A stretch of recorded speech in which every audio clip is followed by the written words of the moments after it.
quisiera empezar compartiendo qué ha pasado y de dónde viene la atención de la población con aptitudes, dónde estamos ahora. Si bien ahora yo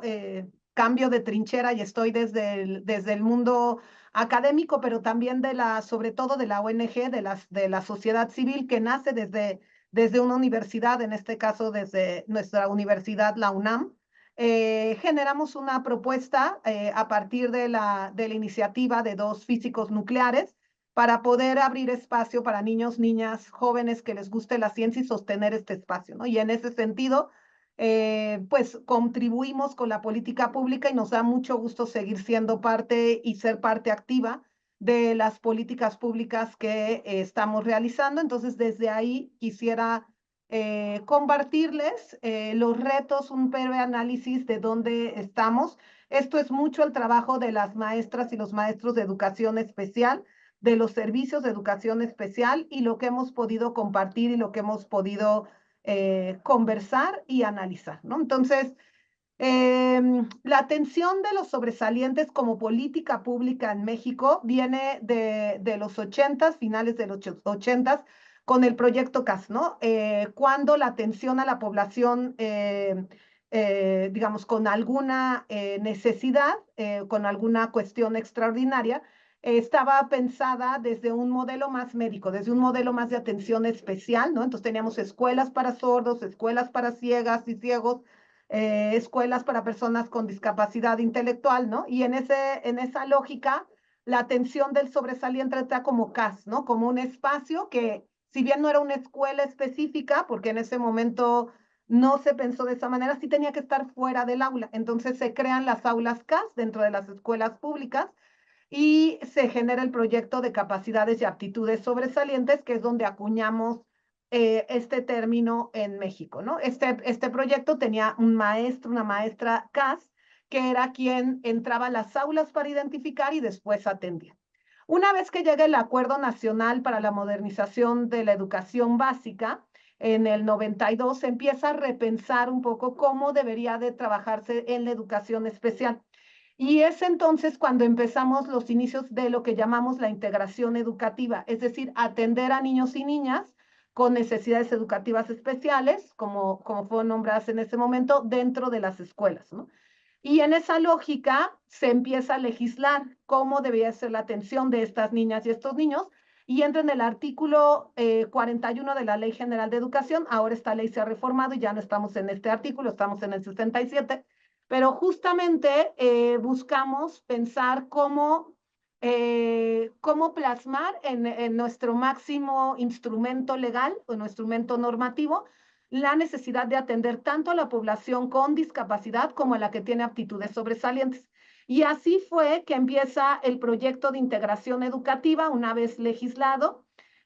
y justamente se empieza a hacer el tránsito entre estas escuelas especiales a la integración de alumnos y alumnas dentro de las aulas regulares. En esta lógica nace el Programa Nacional de Fortalecimiento de la Educación Especial y de la Integración Educativa, que en el 2002 se posiciona dentro de las oficinas de presidencia, lo cual le da un papel sobre todo político trascendental, ¿no? Y nos permite generar un programa donde en la línea 7, una vez que CAS había, digamos, transitó entre el 92 y el 2002, hacer un programa que pues no se priorizó en ese momento porque se consideró que no se tenía la atención suficiente para los alumnos y las alumnas con discapacidad. Y en esta mirada se deja de atender al sobresaliente porque además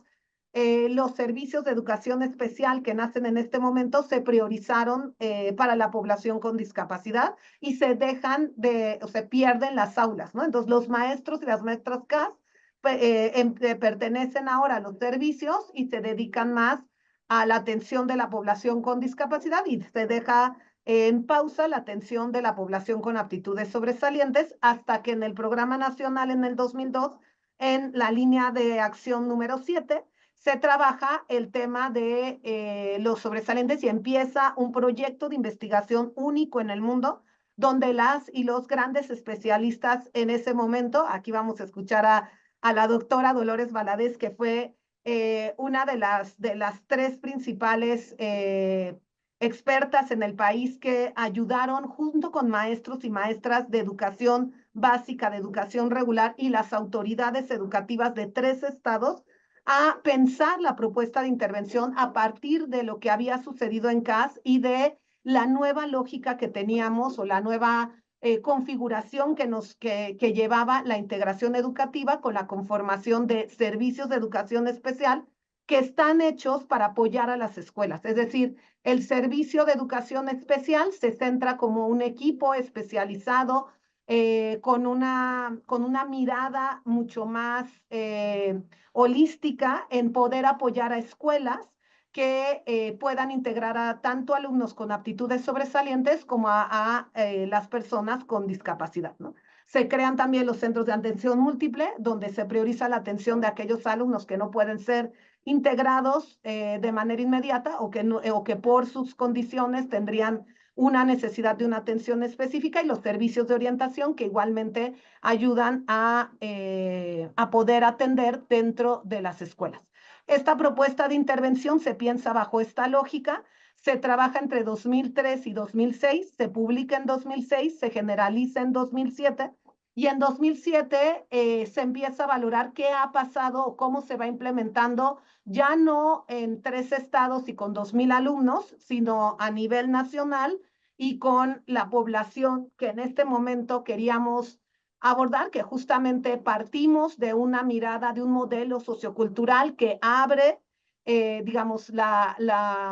el concepto de aptitudes sobresalientes, donde hablamos ya de estas personas capaces de destacar significativamente del contexto social y educativo al que pertenecen y que lo hacen en uno o más campos del quehacer humano, ¿no? Y abrimos a pensar en aptitudes intelectuales, pero también creativas, socioafectivas, artísticas y psicomotrices. En este momento, con esta propuesta, con una definición clara, con una propuesta de detección dividida en 2 momentos y con una propuesta de atención centrada en el enriquecimiento, empezamos a operar en el país y un poco lo que vamos viendo hacia 2007, 2011,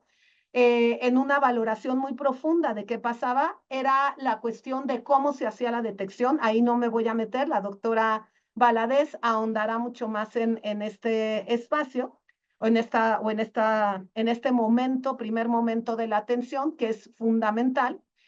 Pero parte de lo que valoramos era la cantidad de servicios que hay en el país. En este momento la cobertura es de alrededor del 38% a nivel nacional.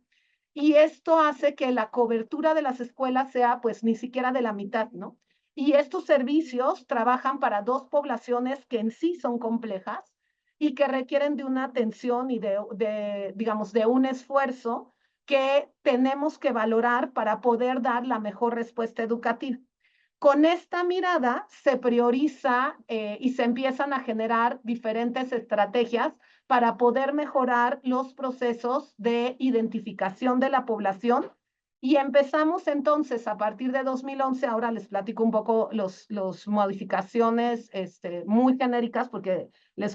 comparto que justo la doctora Valadez va a ahondar más en esto en la tercera conferencia. Pero empezamos también a valorar un poco justo lo que la doctora Gabriela López va a compartir, que es la atención, ¿no? O sea, si bien sí tenemos o sí se tiene que recurrir a valorar todas las cuestiones de cómo se está identificando, también a cómo se está atendiendo. Y desde este sentido, Pauta ha aportado o Pauta ha formado parte de esta respuesta educativa junto con otros muchos programas de otras universidades hermanas y de otras organizaciones civiles para poder aportar a esta respuesta y poder mirar qué está sucediendo dentro de las escuelas. Con todo esto, en el 2022 se cambia la Ley General de Educación, cambiamos al artículo 67, teniendo un artículo específico para aptitudes sobresalientes y con una demanda muy clara y con una intención de poder generar un documento mucho más ágil que nos permitiera poder retomar y sustentarnos en la propuesta de 2006 y sobre todo generar una propuesta integral para toda la educación básica.